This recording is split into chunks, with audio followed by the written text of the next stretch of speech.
Hi, I'm Nora Sandoval, and this is my IB Theater research presentation by Nora Sandoval. So I chose to do mine on Yuan drama or Zachu theater.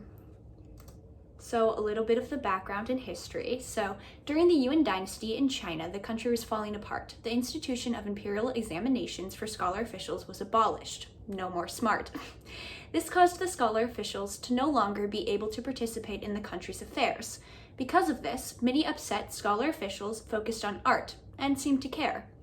Censorship was proven to be a difficult issue with Yuan dramas. If they were to write stories that resulted in any kind of direct criticism, they would face the death penalty, causing trauma. To deflect this, the writers would use old stories from the history of the country. Many pieces would, however, hint at rebellion, to put it bluntly. Scholar writers in the Yuan dynasty created many high-quality dramatic literature pieces that are still regarded as classic and now performed in different ways, typically consisting of 4 acts. All right, so that leads me to my conventions, and my first one is the plot and structure. So, Zachu theater originated in North China and later developed into Yuan drama. So Zachu and Yuan drama are kind of the same thing, but one is an earlier version of the other.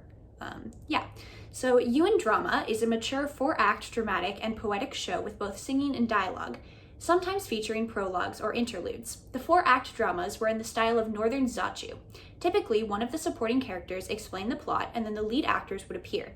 It was an operatic whole, so they had singing, acting, dancing, all of that. I talked about the difference between Zachu and Yuan drama, and then what's the standard structure? Cool. So then we have characters and roles. So for this one, let me pull up my little cheat sheet because I don't have the roles memorized. So starting with male roles, pardon if I mispronounce some of these, but the singing male lead is referred to as Chen Mo. The supporting male character is Fo Mo. There's a young man, Hasayo Mo, and a kind of narrator or master of ceremonies, which is Chahung Mo. So then female roles. The singing female lead is Cheng Tan. The supporting female characters are referred to as any of these 3, Futan, Waitan, or Taietan. The old female character is Laotan.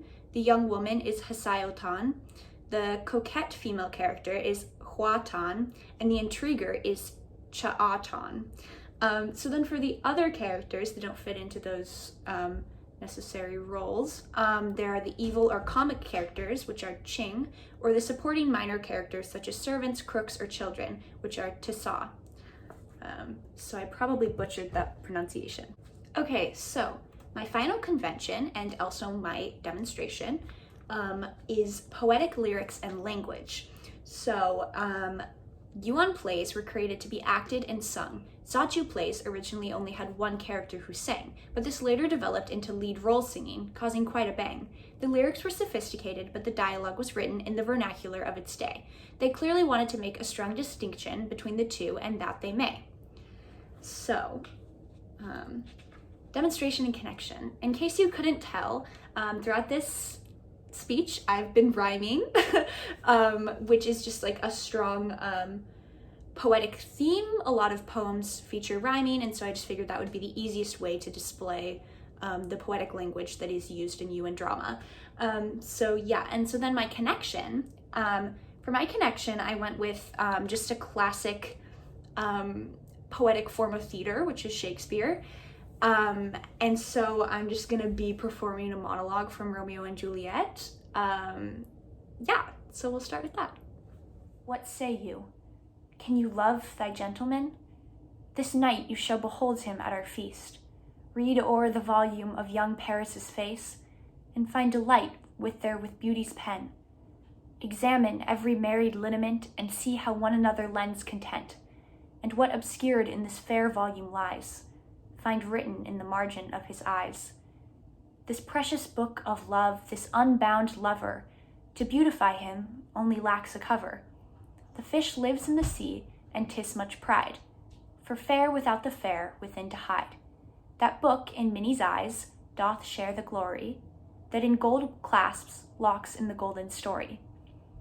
So shall you share all that he doth possesses, by having him, making yourself no less. Okay, now that we're done with that, we have my conclusion / what I've learned. Oh no, there's an extra bullet point, ignore that. So in conclusion, I've pointed out 2 of the biggest things that stuck out to me. So my first thing is, how much does society impact the arts? So I think this is very important when looking at Yuan drama, considering it took place in the Yuan dynasty, and the reason it actually was formed or developed was because of the society at that time. And let me go back to my notes to make sure I'm getting the wording right. But the institution of imperial examinations for scholar officials was abolished, which I don't fully understand what that means. But basically, from a lot of my research, it means that the scholar officials in China could no longer participate in the country's affairs, so they couldn't like do their scholarly things they would have done. And so they turned to art and to theater specifically. So I just thought that was really interesting because it's pretty interesting. And then my second point was that song is incredibly powerful. And I think this is probably the biggest point when looking at Yuan drama, because society is an important factor to look at, but I think when actually looking at the art form, this is the biggest thing that stood out to me, was that the language that it was written in was just, the dialogue was the vernacular of its day, but the songs were sung in a very sophisticated, poetic, like eloquent way, which I thought was very interesting. And it was very clear to me that they were trying to make a distinction between the two. And it almost felt like it was like the song was its own language. And I think that it was interesting because with like our typical Western theater, like song is typically pretty powerful, but it's almost taken for granted, the way that we can use it. And I thought that it was just really cool to watch and to like research about how they used song in such a powerful way and basically making it its own language and its own like thing in this whole performance. So yeah, I thought that was really interesting, that the main poetic part of Yuan drama was the song. Yeah, so those are my concluding thoughts. The reason I chose this was I was actually going to do the Wayang Kulit puppetry. I don't know if I pronounced that right, but the one that Lincoln did. But I figured we worked with shadow puppets last year, and so it's kind of a little more in my comfort zone. And what really, really drew this topic to me was the poetic language, and the way that it was described, just like by looking a quick Google search, looking on Wikipedia, it was described as a dramatic poetic play. And I just thought that was interesting, and it caught my eye. So that's why I picked that, and I had a really good time researching it. I found a lot about the history of it and a little less about like shows that, like certain names of shows that were Yuan dramas and stuff like that. But I think in terms of history, there's a lot of interesting stuff that goes along with Yuan drama. So yeah.